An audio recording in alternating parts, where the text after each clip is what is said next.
When you're intermittent fasting, what can you have in your fasting window? That depends on who you ask.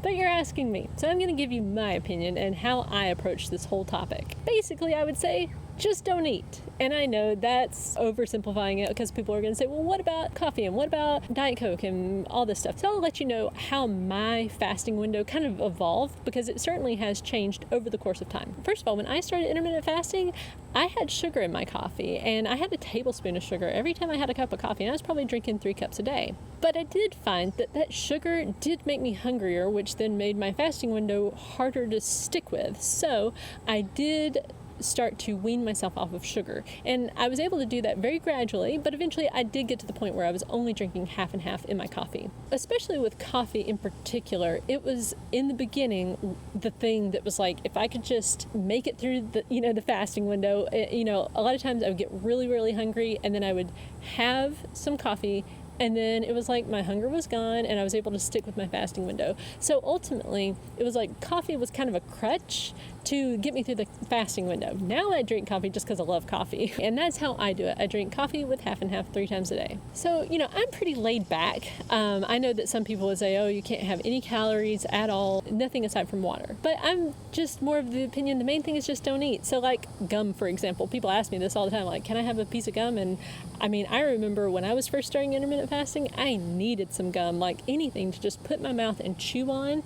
It was helpful. And so I would say if it helps you stick with your window as far as just don't eat something, then yeah, have the gum. Same way with mints, you're not going to be able to eat that many mints where it's really going to make a difference, I don't think. So I would say experiment with it at least. Another thing I'd love to have in my fasting window are unsweetened flavored waters like LaCroix, Clear American, unsweetened Clear American, bubbly, Perrier. They don't have any calories. They have no sweeteners at all, artificial or otherwise, and no carbs either. So I have found that those are very helpful. It gives you a little refreshing treat during the day, but also it doesn't mess with your fasting. And also I do unsweetened tea. Let's talk a little bit about artificial sweeteners, because that is going to be a question a lot of people have, like, can I have Diet Coke and things like that. I can't really give you a whole lot of advice in this arena, but I'll just tell you my experiences. First of all, I don't really like the way they taste, so it's not a big loss for me to not drink Diet Coke. Some people will say, well, it starts the insulin response. I don't even get into all that. But I have noticed that if I have artificial sweeteners, they make me hungry. So I would be afraid that if I had, artificial sweeteners a lot during my fasting window, I probably wouldn't be able to stick to the fasting very well. And to me, the most important thing is to stick with the fasting window. But if you don't have that same reaction with artificial sweeteners, I always encourage people, experiment on yourself, see what works for you. If it's really important for you to have those Diet Cokes in your life, try it, record your results, be intentional with it, and then just see if you can still lose weight. I definitely found that over the course of time, what I needed during my fasting window changed. It started out, I needed those kind of crutches to get me through my fasting window. Now it's like no effort at all.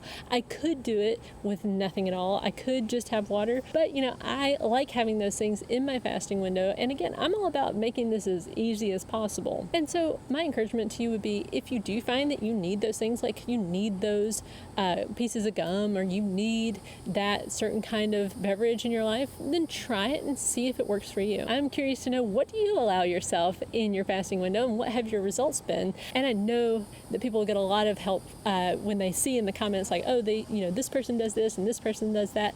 I know that will help people. So thank you for watching. Be sure to like, comment, and subscribe down below.